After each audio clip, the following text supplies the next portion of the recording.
Mr. Player, we are at your gala dinner. It's the Gary Player Invitational. We're in Sun City for yet another year. Now, the last time I spoke to you, we were standing in front of all of these beautiful signs in front of us that depict the Gary Player Invitational year after year. What's it like for you to stand here and look at all of this? It's incredible. It really is. The word is incredible, and my son has done such a great job with our team here and a man called Mark Tudhope. You come in here, my son must have 10,000 pictures of my career, and he's a real great collector of things. And you walk through here and you see pictures of my great hero Mandela and myself, President Mandela and myself. It's very nostalgic, very nostalgic. And also to come to Sun City, where I was here in the beginning, a special place for me. And really, you see the people that are gathered here tonight from all over the world, and the prizes we have that we auction, to the Masters, to the British Open, to Wimbledon, to all kinds of great events of the world. And so it is a very special evening, and something I would have to say this probably was the happiest week of my life. People coming from all over the world to see me is a great, great honor, and something that I'm particularly grateful for. And we can't do without these sponsors. Coca-Cola, they are the main sponsors, and Rolex and people and SAP. I don't know how you could never manage to do these things around the world. Yeah. And, we do these events all around the world now. We've just had Abu Dhabi.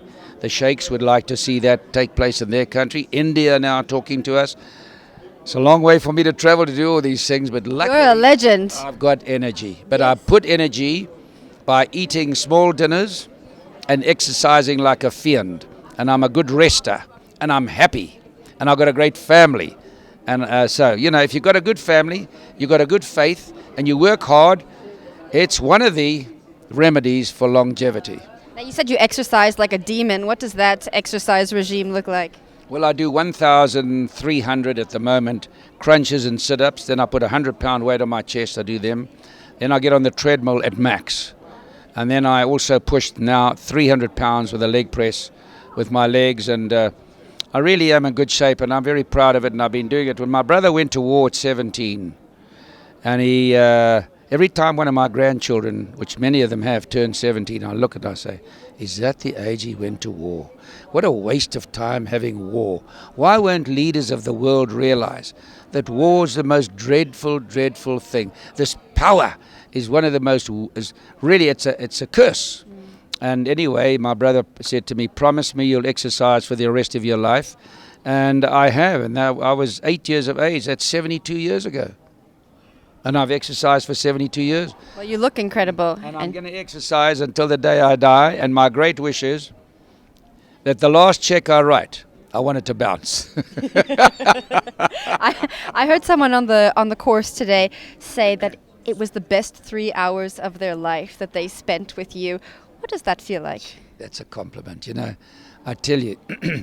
I arrive here at Sun City and all the black staff are here. They hug me. They give me so much love. I get out of the car. Wherever I go, India, China, America, doesn't matter where I go, the love I get from people it's quite, I get very tearful.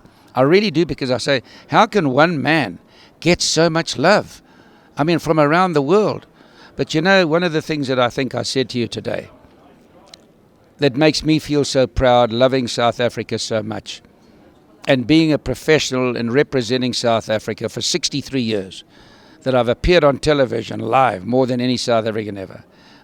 Also live playing golf with crowds of hundreds and hundreds of thousands of tournaments for 63 years. To know that I've helped play my role for this great country makes me so happy and so proud. And the first thing that one of my heroes, Nelson Mandela, said to me the first day I met him, he said, thank you for being such a good ambassador. And he said, thank you in 1961 saying, you've got to release Mandela. And I was so proud. How that man was so sharp.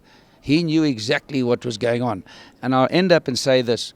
I was doing an interview the other day, which is a very remarkable interview, unusual, associating a golf life with big business.